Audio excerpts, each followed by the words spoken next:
La Guerra de los 30 Años fue un conflicto bélico que incluyó a gran parte de las potencias dominantes de Europa. En un principio se trataba de un desacuerdo entre quienes estaban a favor y en contra de la reforma. Sin embargo, de manera paulatina fue aumentando la tensión entre los gobernantes. Esto, a su vez, causó una guerra de larga duración marcada por la destrucción, muerte, hambruna y peste, llevando posteriormente a una muy lenta y dificultosa recuperación. La Guerra de los 30 Años comenzó desde el año 1618 hasta el año 1648. Por muchos años, el catolicismo era la religión que gobernaba. Por ello, las naciones que estaban bajo gobiernos católicos eran forzados a aceptar dicha religión. No obstante, a partir del año antes mencionado, los protestantes, que también era otro grupo religioso, comenzaron a generar tensiones en el poder. Fernando II, quien era el emperador romano y era católico, perdió el favor de los bohemios. Es por esa razón que después de una convención que se llevó a cabo en Praga, se le quitó del poder. Lo sucedió Federico, quien estaba a favor de la reforma. De esta manera, comienza la Guerra de los 30 Años. Esta tuvo como marco principal a Alemania. Aún así, al ir evolucionando, prácticamente todos los países que componen a la Europa Central se envolvieron en el conflicto. Causas de la Guerra de los 30 Años. 1. El tratado acordado desde 1555, llamado Paz de Augsburgo, en el que se reconocían los derechos de los luteranos, resultó en incomodidad entre los protestantes y los católicos. Poco a poco, la tensión entre ambos grupos fue aumentando. 2. El interés del Estado español, francés y danés por el dominio de las tierras que ocupaba el Estado alemán. Las razones de cada uno de estos estados eran de orden legislativo y económico. 3. La violencia generada por grupos protestantes y católicos que dio paso a quemas de lugares de culto, amenazas y saboteos en los rituales de adoración.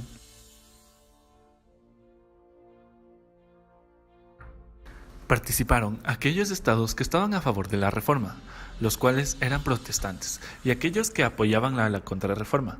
Estos últimos apoyaban a la Iglesia Católica. Primeramente, la guerra incluyó a las naciones germanas, que estaban bajo el dominio del Imperio Romano Germánico. Luego, incluyó países como Austria, Dinamarca, Suecia, Francia, España, Portugal y Suiza. Fernando II de Habsburgo fue un hombre muy devoto del catolicismo, que luego fue reconocido como el rey de Bohemia. Con su nombramiento, más la eliminación de los protestantes en su territorio, estalla la Guerra de los 30 Años.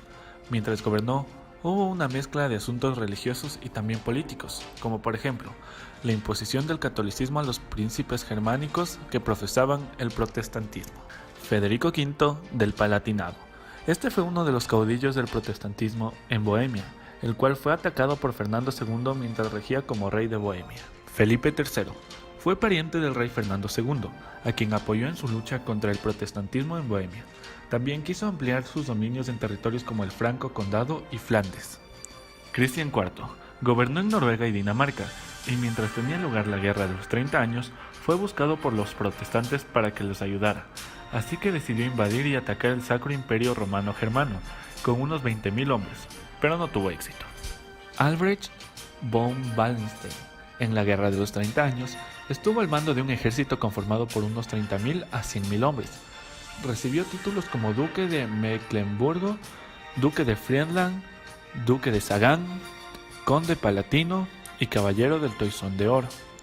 Luego de ser protestante, luchó junto a Fernando II en calidad de general, logrando una victoria contra los daneses. Gustavo II Adolfo. Luego de la derrota que reciben los daneses por parte del Sacro Imperio, los protestantes le piden ayuda para poder hacer frente a los enemigos. Luego, este quiso aprovechar la oportunidad de controlar el comercio en la zona del Báltico. Cardenal Richelieu, en plena Guerra de los 30 Años, se ofreció a apoyar a Gustavo II, siempre y cuando éste mantuviera su ejército de mercenarios en territorio alemán. Con esto, se proponía acabar con las fuerzas españolas y del Sacro Imperio. Luis XIII fue nombrado conde de Barcelona luego de convertirse al protestantismo y procurar derrotar a los Habsburgo.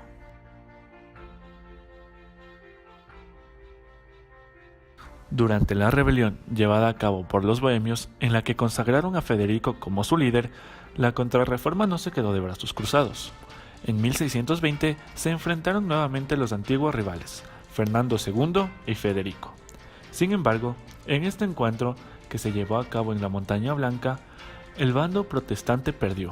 Esto trajo como consecuencia una victoria para los españoles y por ende los católicos. Durante el año 1623, los bandos contendientes volvieron a luchar, esta vez ordenados por Tilly, en el caso de los católicos, mientras que los protestantes iban liderados de la mano de Mansfeld.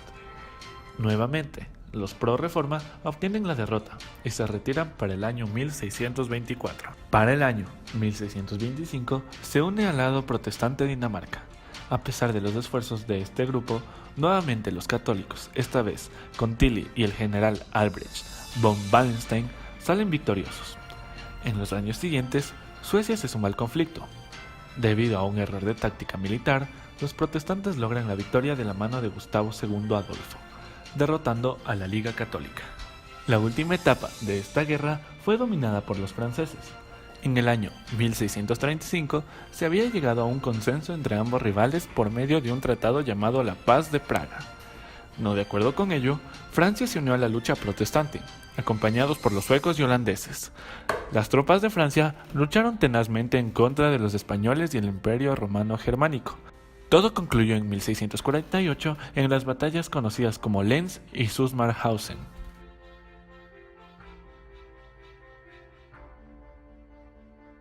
La población de los países que participaron en el conflicto fue reducida considerablemente. Zonas enteras de Europa quedaron en total ruina. La economía resultó afectada debido al costo de la indumentaria que se empleó para el conflicto y, además, debido a los saqueos que se llevaron a cabo. Hubo un desequilibrio en la distribución de tierras. Algunos estados quedaron pobres, sin ninguna clase de dominio, mientras que otros resultaron poderosos en extremo. Los vencedores fueron los franceses, quienes apoyaban a los protestantes. Esta victoria llevó a la Paz de Westfalia. Este acuerdo sentó las bases para lo que se conoce como Estado-Nación.